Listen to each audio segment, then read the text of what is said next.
Beaucoup de parents sont confrontés au quotidien à des enfants présentant des troubles du comportement, souvent assimilés à l'autisme, et cela quand le diagnostic a été erroné au départ. Alors, en effet, il y a, comme je vous ai dit tout à l'heure, il y a des maladies qui sont récurrentes, qui sont graves et qui ont un comportement sur les enfants. La toxoplasmose et la rubéole, les plus graves.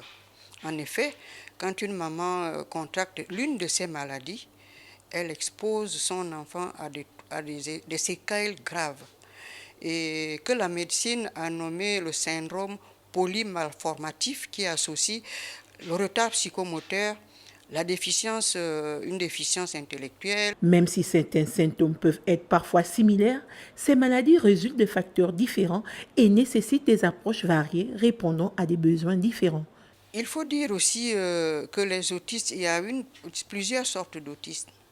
Il y a des autistes atypiques, où la motricité et les capacités intellectuelles sont développées, mais ne sont pas normales. Mais ils ne sont pas associés à une autre pathologie. Il y a des autistes associés où ils ont un syndrome qu'on connaît, le refus d'être en société, ils sont écolaliques, tout ça, et ils ont derrière une pathologie qui les empêche de fonctionner. Ce qui n'est pas pareil qu'un enfant qui a été réanimé et où il est né post-mature, comme je vous ai expliqué tout à l'heure, ou à la naissance, comme je vous ai dit, à l'accouchement, il peut y avoir des chutes sur les tables d'accouchement. Cependant, la sensibilisation doit être renforcée sur ces différences pour une prise en charge adéquate. Mais maintenant, qu'est-ce qu'on fait? On fait des bilans. D'abord, un bilan médical, le psychiatre, neuropsychiatre ou neuropédiatre, ce sont eux qui devraient faire le bilan pour nous dire si vraiment l'enfant est autiste.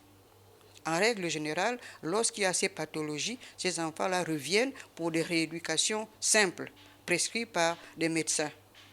Lever l'équivoque entre les troubles du comportement et l'autisme est non seulement essentiel pour le bien-être des enfants concernés, mais aussi pour l'évolution de la société vers plus d'inclusivité et de compréhension.